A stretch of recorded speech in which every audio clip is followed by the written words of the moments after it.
Hi guys, this is B Harper from Supermarcy.com and welcome back to another review.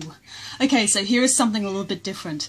Mr. AJ Hakari and myself have decided to join forces and essentially deliver to you, our darling bunch of readers slash viewers of Supermarcy.com, a bunch of film reviews that follow a particular theme. Now, we don't have an approximation as to how long this may take, but hopefully it may become a regular deal. So without further ado, AJ has given me the theme of sequels. So what I'm going to do is I'm going to review a bunch of films that fall under that category, and as for what AJ is reviewing, I'm not quite sure yet, but you will see soon enough. Everyone will. So without further ado, I present to you my review of Jason Lives, or aka Friday the 13th if you will, made in 1986 and directed by Mr. Tom McLoughlin. So, as if you couldn't tell already, I'm not a huge fan of Friday the 13th or Jason Voorhees for that matter. But that should not suggest that I do not recognise the series or the character for that matter to be unimportant, because the way I think of it, Friday the 13th is more or less a reflection as to how much the horror genre can develop and grow and become something completely different from the original product. I.e., the first Friday the 13th movie was more or less a very straightforward slasher film, but in recent years, with Freddy vs. Jason and Jason X, and the reinvention or the reboot, if you will, of Friday the 13th, it's the entire series and the phenomenon, for that matter, has become just so enormous. It is almost unrecognizable from its source material, but at the same time, despite being so tongue-in-cheek, despite being so ridiculous and near satirical in a few cases, it still remains wholly respectful to Sean S. Cunningham's original vision. So, when it comes to Jason Lives, I gotta say, this was one of the films that I enjoyed, or rather, one of the better films I enjoyed the most, primarily because this was the first film that, one, portrayed Jason as a supernatural force that he would become, 2, it embraced its ridiculousness, and 3, it more or less shifted the focus and the paradigm of what the franchise is now. For example, this film breaks the fourth wall. This film isn't afraid to be satirical or poke fun at itself. For example, when Jason is brought back to life, the characters are questioning, why the hell did we do this? What is the purpose of this? If I'm not mistaken, Tom McLoughlin actually wanted to portray the film as a more 1930s Universal movie, with Jason being the Frankenstein creature. And you know what? That translates perfectly well. There is a lot in this film that is just so blown out of the water, and it rewards the movie so well. It's far more action-packed. In the previous movies, it's more or less, very, stalk and slash type of deal. Very horror specific. But with Jason Lives, it goes all out action movie. I was half expecting Bruce Willis to pop up somewhere with the shootouts and the car chases and, the bloody explosions. This film, were it not a film that features Jason Voorhees, it could have easily been a standalone, goofy action adventure with a little bit of horror type of movie. It's actually pretty good.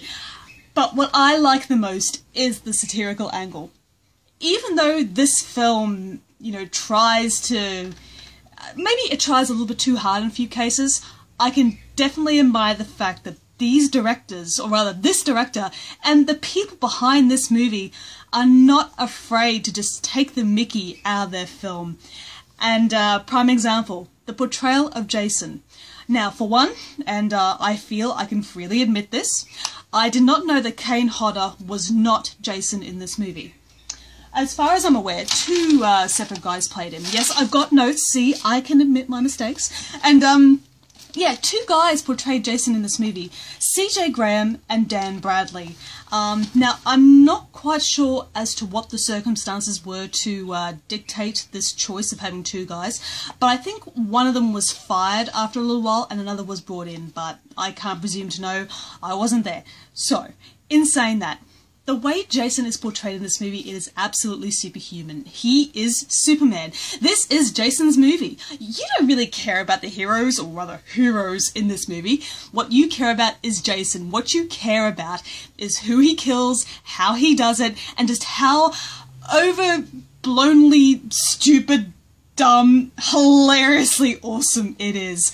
And you get the sensation that Jason is watching all these silly people doing these really silly mistakes, and he is thinking, oh my god, are you guys really that freaking stupid? You know that's the wrong way to run, right? Oh god.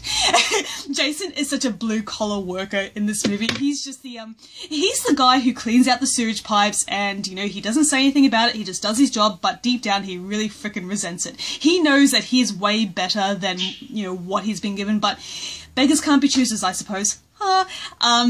Alright, so yeah, this film is not easy for me to talk about, primarily because my knowledge of Friday the 13th is not as comprehensive as others out there, and you know what, that's completely my fault. I'm not blaming anybody for my lack of knowledge and hence my ignorance.